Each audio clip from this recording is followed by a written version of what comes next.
Embracing the light, from resistance to renewal. The empty chair remains, but its shadow no longer feels so heavy.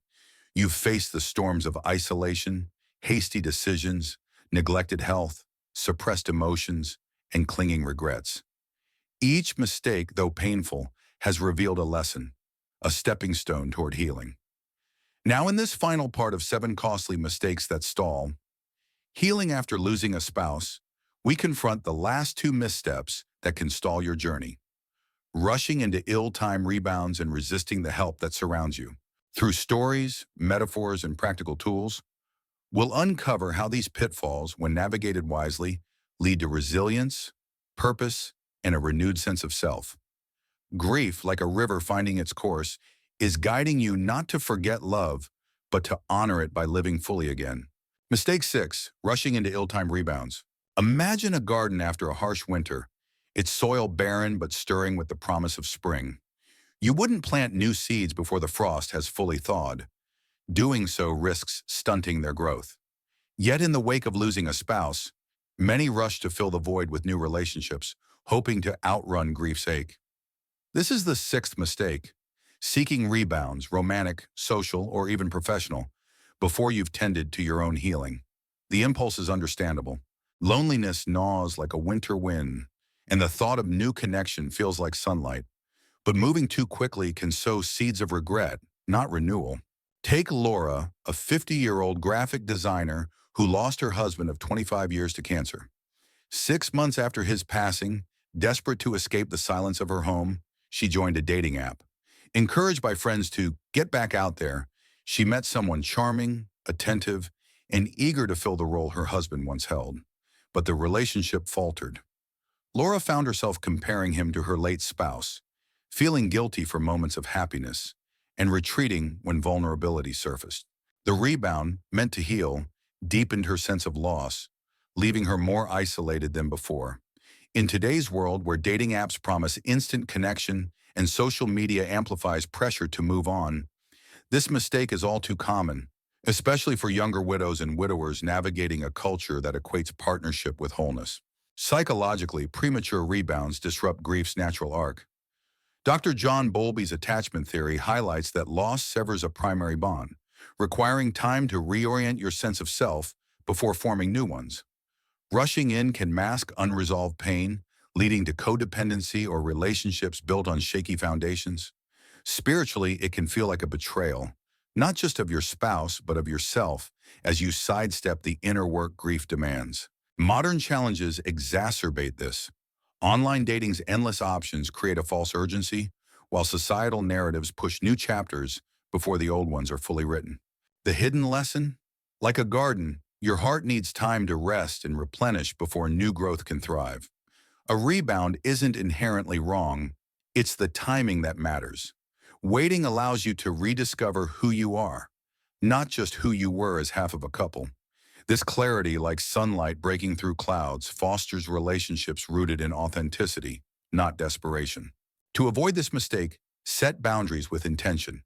Create a personal healing checkpoint, perhaps a year or until you feel stable in your routines, before pursuing romance. Focus on platonic connections first.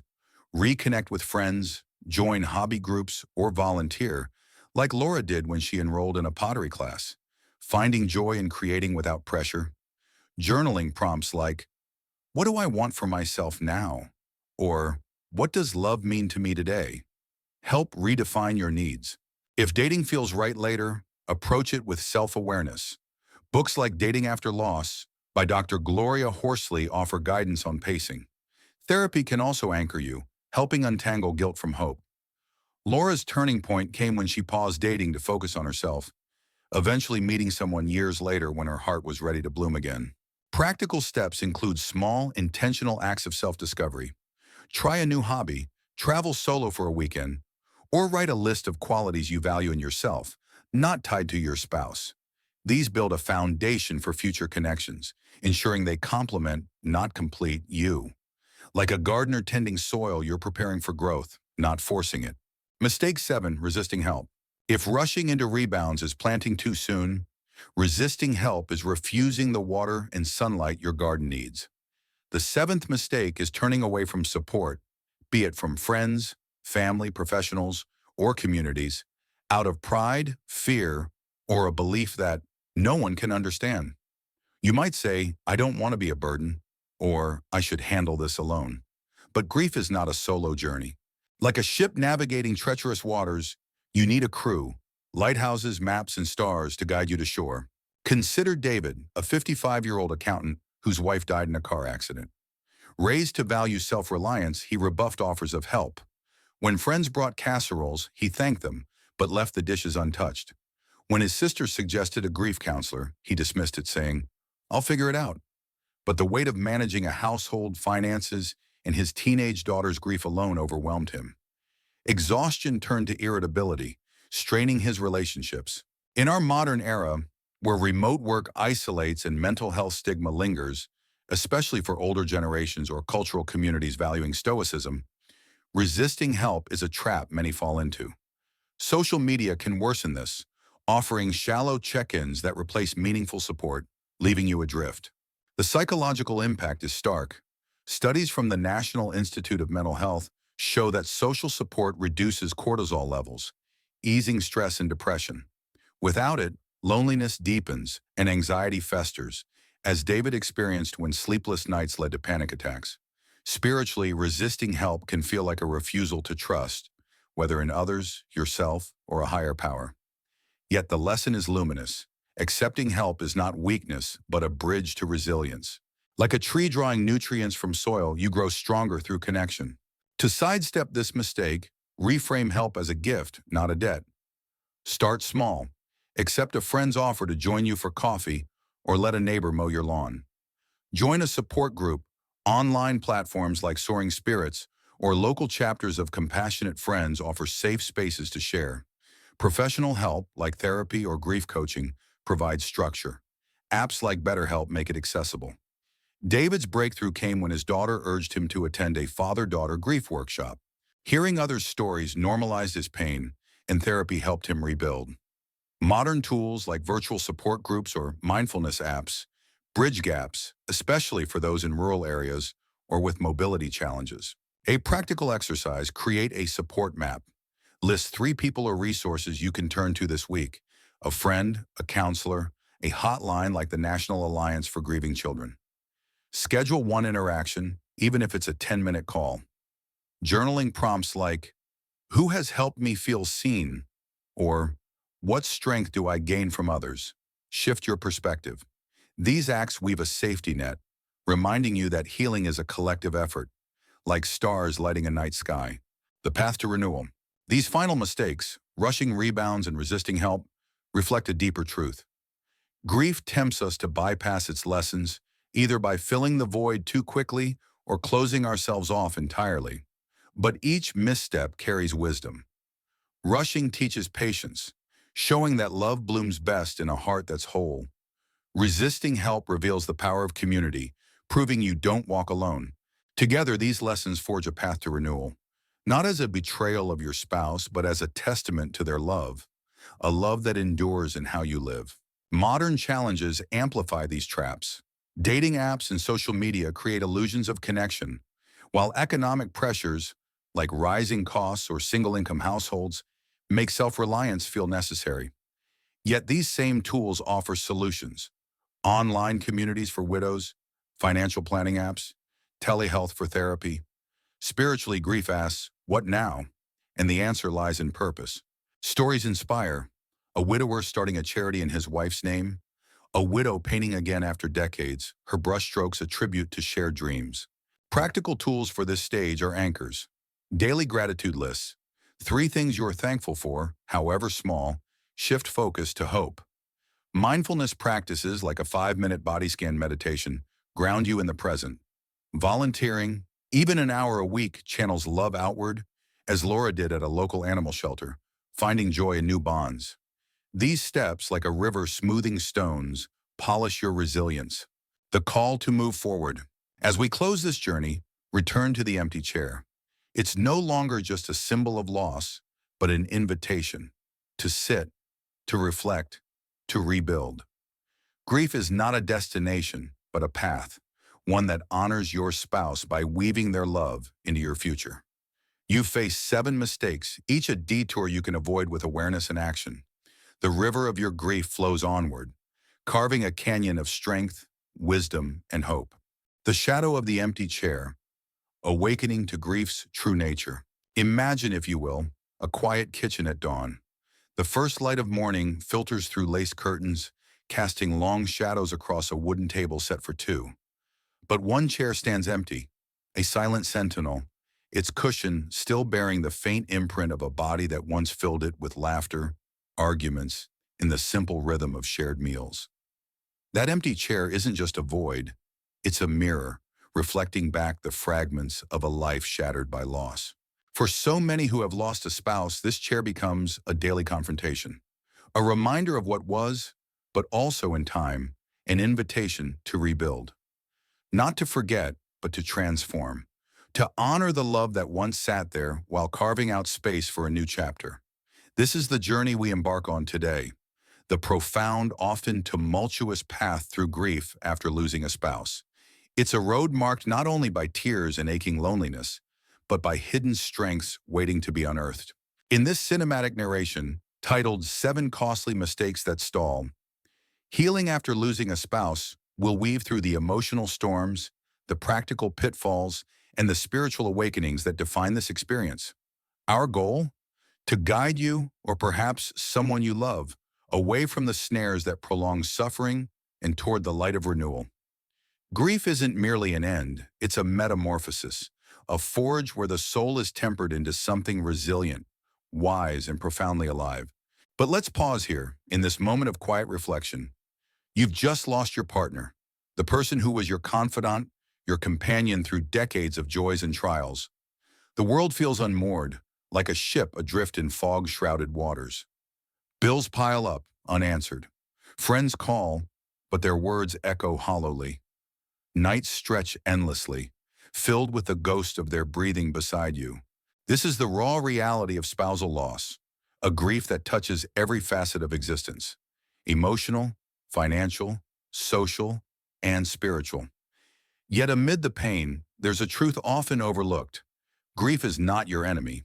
It's a teacher, albeit a stern one, urging you to confront, to learn, to grow. Too many, however, stumble into common traps that turn this teacher into a tormentor. These are the 7 costly mistakes we'll explore. Isolation that breeds despair, hasty financial decisions born of panic, neglecting your physical and mental health, suppressing emotions until they erupt, rushing into ill-timed rebounds, clinging to regrets like chains, and resisting the help that could light your way forward. Each mistake isn't just a misstep, it's a detour that stalls healing, sometimes for years. But by recognizing them, we can chart a course toward empowerment. We'll draw on metaphors from nature: the wilting flower that blooms anew, the river that carves canyons through stone, and intersperse stories of real people, anonymized yet resonant, who navigated these waters. Modern challenges like digital isolation in a social media age, the pressure of single-parent finances, or the quiet epidemic of widow's depression will ground our narrative in the here and now. Let us begin with the first costly mistake: isolating yourself from the world. In the aftermath of loss, the instinct to withdraw is primal, like a wounded animal seeking the safety of its den. You cancel plans, let voicemails accumulate, stare at the phone as if it were a portal to a world you no longer belong in. They won't understand, you tell yourself. How could they? They've never felt this hollow ache. And so the walls close in. Days blur into weeks, and solitude, once a brief refuge, becomes a prison. Consider Maria, a 58-year-old teacher from a bustling suburb who lost her husband of 32 years to a sudden heart attack. In the weeks following the funeral, she turned inward, declining invitations from friends and family. "I just need time," she'd say. But time alone amplified her grief. The house, once filled with his booming laugh and her students' stories, echoed with silence. She scrolled through old photos on her phone late into the night, reliving memories that twisted into knives of regret.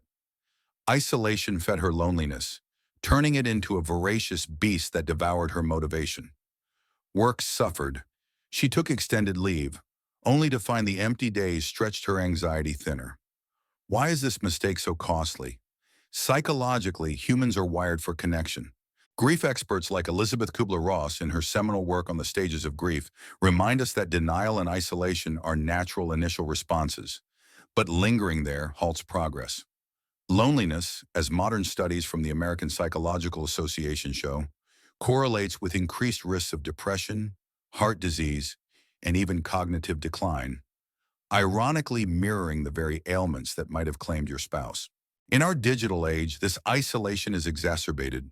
Social media offers a facade of connection where likes and comments substitute for real hugs and conversations, leaving you more alone than ever. But here's the hidden lesson. Isolation teaches us the value of vulnerability. Like a seed buried in dark soil, grief needs the nourishment of community to sprout into healing. Maria's turning point came when a neighbor, sensing her withdrawal, left a simple note. "I'm here if you want to walk." That walk led to more, eventually to a support group where stories like hers echoed back, normalizing her pain. She learned that sharing doesn't diminish your love for your spouse. It honors it by allowing others to witness its depth. To avoid this mistake, start small. Reach out to one person today, a friend, a relative, even a hotline like the National Widowers Organization. Join online forums tailored for spousal loss, where anonymity eases the first steps. Remember the metaphor of the lone wolf versus the pack. Alone, survival is a struggle. Together, strength multiplies. Practical tools include scheduling connection checkpoints, weekly calls or meetups, and journaling prompts like, "What would my spouse want for me now?" These acts chip away at the walls, inviting light back in, moving seamlessly to the second mistake, making hasty financial decisions. Grief clouds judgment like fog over a mountain path, making every choice feel urgent and irreversible. In the blur of funeral arrangements and estate paperwork, you might sell the family home too quickly, dip into retirement savings impulsively, or ignore mounting debts in a haze of denial. "I need a fresh start," you rationalize, but haste often leads to regret. Take Robert, a 65-year-old retiree whose wife passed after a prolonged battle with cancer. Overwhelmed by medical bills and the echo of her absence in their spacious home, he sold it within months at a loss, moving to a smaller apartment far from his support network. The decision, fueled by grief's urgency, left him financially strained and emotionally uprooted. He hadn't considered tax implications, market timing, or the sentimental value of the space where their children grew up. Modern challenges compound this. In an era of volatile economies, inflation, and gig work instability, widows and widowers often face a sudden drop in household income, with Social Security survivor benefits providing only partial relief. The psychological impact here is profound.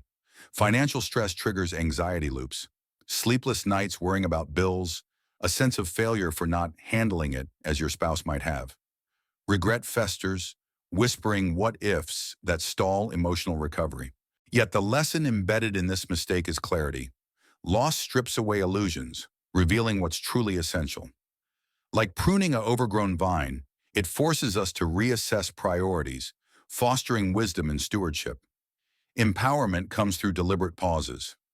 Consult a financial advisor specializing in bereavement. Many offer pro bono initial sessions. Create a grief buffer fund if possible, or at least a 90-day moratorium on major decisions. Tools like budgeting apps, e.g., eMint or YNAB, can track expenses without overwhelm, while books like Your Money or Your Life by Vicki Robin provide frameworks for aligning finances with renewed values. Robert eventually sought counsel, reinvesting wisely and finding solace in downsizing mindfully, turning his mistake into a stepping stone. Now we delve into the third costly mistake, neglecting your physical and mental health. Grief manifests not just in the heart but in the body.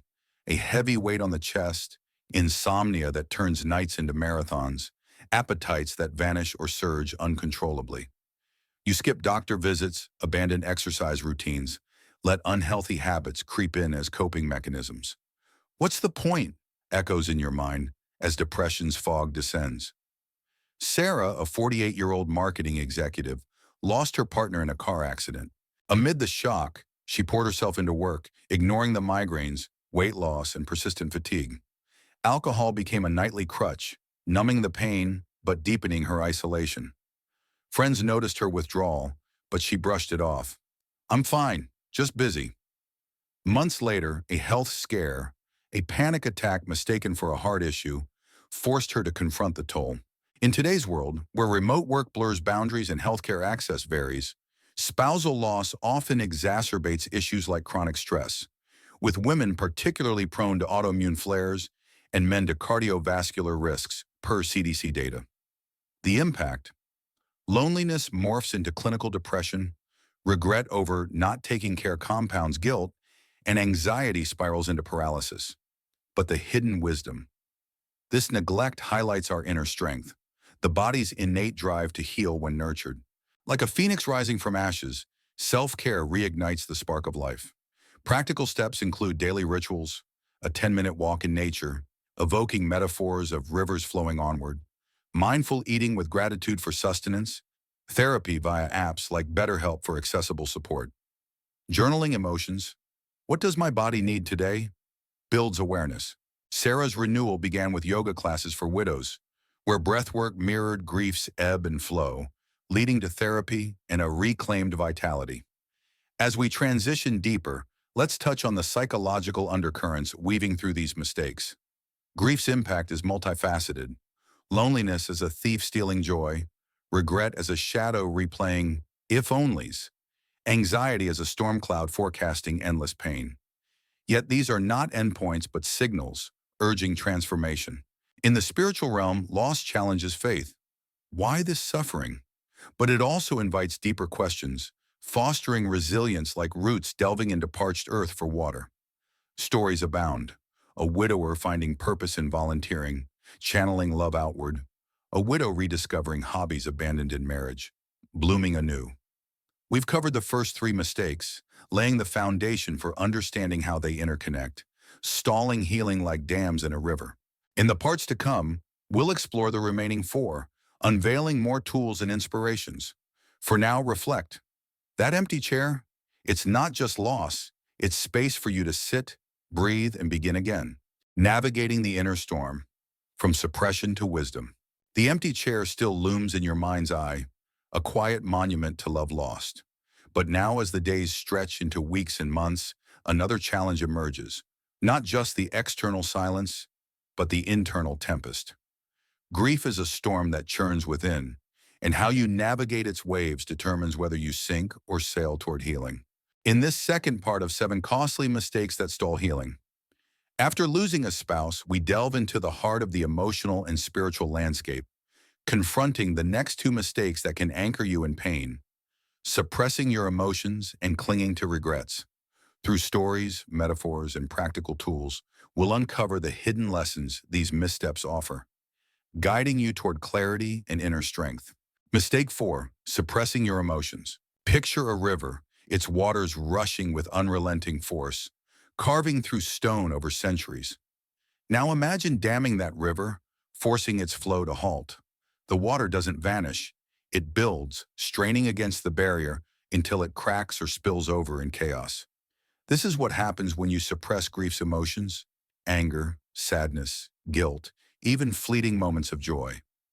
You tell yourself, "I must be strong," or "I can't let them see me break." Perhaps you fear that feeling the full weight of your loss will drown you. So you bury it, busying yourself with tasks, smiling through clenched teeth at family gatherings, or numbing the pain with distractions, work, alcohol, endless streaming. Consider Emily, a 42-year-old nurse who lost her husband to a prolonged illness. Trained to stay composed under pressure, she applied that same stoicism to her grief. She returned to work weeks after the funeral, deflecting colleagues' concern with a practiced, "I'm okay." At home, she avoided sorting through her husband's belongings, shoving his clothes into boxes rather than facing the memories they held. But the emotions she buried didn't stay quiet. Nightmares woke her, replaying his final days. A patient's kind word triggered unexpected tears, leaving her shaken. Suppressing her grief didn't protect her. It trapped her in a cycle of exhaustion and denial. Why is this mistake so costly? Psychologically, unexpressed emotions fester, amplifying anxiety and depression. Studies from the Journal of Psychosomatic Research show that bottling up grief can manifest physically: chronic headaches, weakened immune systems, even heart palpitations.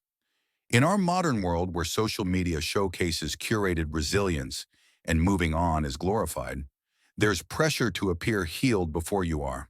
Widows and widowers often face societal expectations to get over it within months, especially in cultures that prize stoicism. For men, this can mean masking vulnerability to uphold traditional roles. For women, it might mean prioritizing others' comfort over their own pain. Yet within this mistake lies a profound lesson. Emotions are not your enemy, but your guides. Like the river breaking through the dam, they demand to be felt, to carve new paths toward understanding. Allowing yourself to grieve, messy, raw, and unfiltered, unlocks clarity about what your spouse meant to you and what you now carry forward. It's not weakness, it's courage, like a tree bending in the wind to avoid snapping. How do you avoid this trap? Start by creating safe spaces for expression.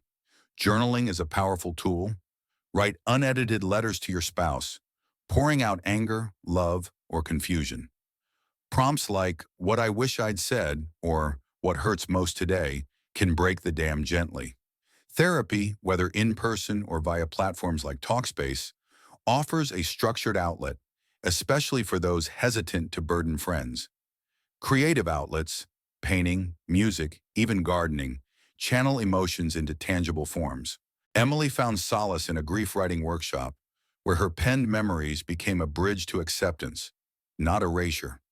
Support groups like those offered by GriefShare normalize the chaos of feelings, reminding you that you're not alone in your tears or fleeting laughter. A practical step: try the 5-minute release.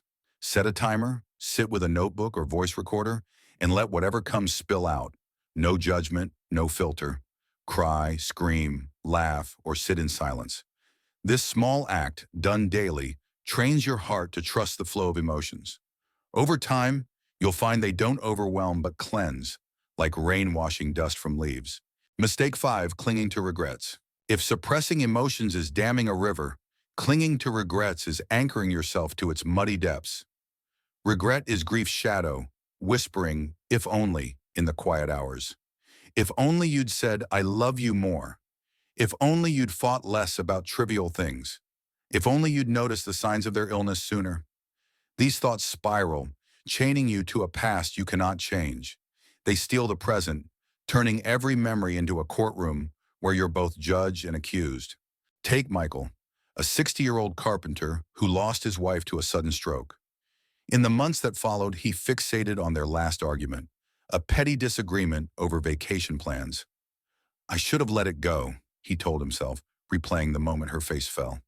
He stopped visiting their favorite park, convinced he didn't deserve its peace.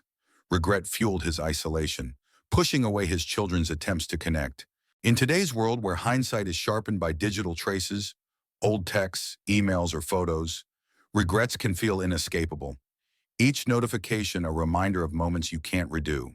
The psychological toll is heavy. Regret breeds guilt, which, according to research from the American Psychological Association, can deepen depressive symptoms and erode self-esteem. It traps you in a loop, stalling the acceptance stage of grief outlined by Kubler-Ross. Spiritually, it can feel like a betrayal of your spouse's memory, as if moving forward dishonors them. But here's the hidden wisdom. Regret, when faced, becomes a lens for growth. Like a cracked mirror, it distorts at first, but can be pieced together to reflect a clearer self, one that learns from the past without being imprisoned by it. To release regret, start with self-compassion. Imagine speaking to a dear friend in your shoes. What would you say? You loved as best you could with what you knew then. Use this as a mantra. A practical tool is the letter of forgiveness. Write 2 letters, one to your spouse, expressing your regrets and love, and one to yourself, forgiving your human imperfections. You don't need to share them. The act itself loosens regret's grip.